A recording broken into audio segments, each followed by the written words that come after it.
Inox Himachal news में आपका स्वागत है। आप देख रहे हैं हिमाचल दोपहर। आइए जानते हैं क्या है अब तक की बड़ी खबरें। पब्बर नदी में गिरी कार, 3 युवकों की मौत, 1 घायल। बैंकों में जमा होगा मंदिरों का सोना, कमाई का बनेगा जरिया। स्क्रब ड्राइवर्स ने छीनी 2 की जिंदगियां, स्वास्थ्य विभाग अलर्ट। सड़क के बीच खंभा बना काल, हाईकोर्ट ने बिजली बोर्ड को लगाई फटकार। भारी बारिश से हाहाकार, पुल बहा, सड़कें बंद, शिक्षण संस्थानों में छुट्टी। आइए जानते हैं अब खबरें विस्तार से।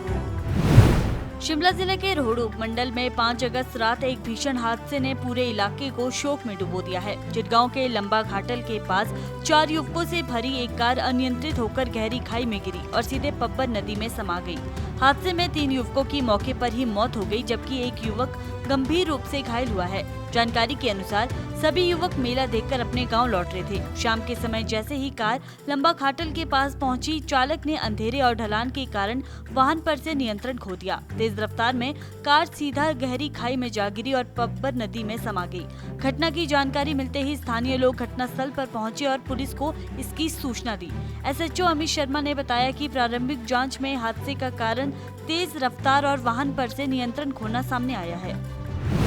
प्रदेश सरकार ने मंदिरों में वर्षों से श्रद्धालुओं द्वारा चढ़ाई गई सोने और चांदी को अब आर्थिक रूप से सक्रिय करने का निर्णय लिया है। राज्य में लगभग 6 क्विंटल से अधिक सोना और 200 क्विंटल चांदी मंदिरों में जमा है। इसे गोल्ड मोनेटाइजेशन स्कीम के तहत बैंकों में जमा किया जाएगा, जिससे मिलने वाला ब्याज मंदिर ट्रस्ट की आय के रूप में उपयोग होगा।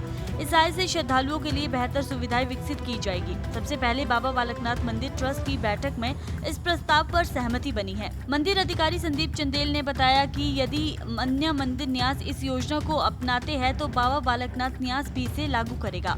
भाषा एवं संस्कृति विभाग ने सभी मंदिर आयुक्तों और जिला उपायुक्तों को इस योजना पर कार्रवाई के निर्देश दिए हैं, जिससे राज्य का ये खजाना आस्था के साथ साथ आर्थिक सशक्तिकरण का भी माध्यम बन सके।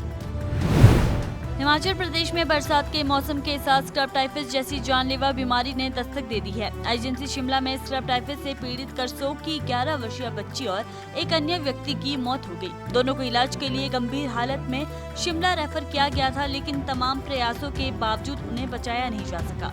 स्वास्थ्य विभाग ने स्थिति की गंभीरता को देखते हुए टीमों को अलर्ट कर दिया है। अब घर घर जाकर लोगों को जागरूक किया जा रहा है और जरूरी दवाएं वितरित की जा रही है। खासतौर पर लोगों को मानसून में अतिरिक्त सतर्कता बरतने की सलाह दी गई है।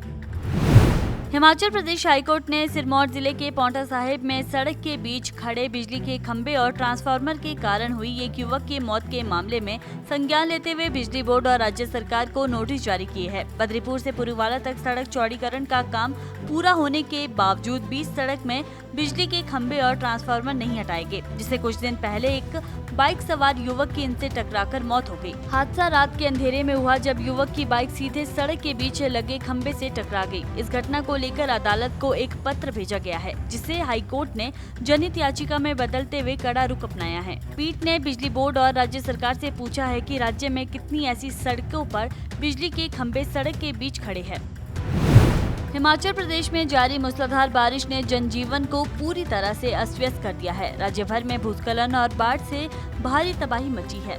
सोलन जिले के औद्योगिक क्षेत्र मानपुरा के मानकपुर में स्थित पुल भारी बारिश के चलते सुबह ध्वस्त हो गया, जिससे ढेला पंचायत और दफनी क्षेत्र का संपर्क टूट गया है। राज्य में अब तक 617 सड़कें, जिनमें 4 नेशनल हाईवे भी शामिल है, भूस्खलन के कारण बंद है। 1491 बिजली ट्रांसफार्मर और 265 जल आपूर्ति योजनाएं प्रभावित हो गई है। शिमला सहित कई जिलों में खराब मौसम को देखते हुए शिक्षण संस्थानों में 6 अगस्त को छुट्टी घोषित की गई है। ठियोग, चौपाल, कुमारसन, आनी और निर्मंड उपमंडलों में स्कूल बंद करने का फैसला लिया गया है। निर्मंड के उर्टू क्षेत्र में भारी बारिश के कारण नाले का जलस्तर बढ़ गया, जिससे भूस्खलन में 5 गाड़ियां दब गई और 7 दुकानों को नुकसान पहुंचा है।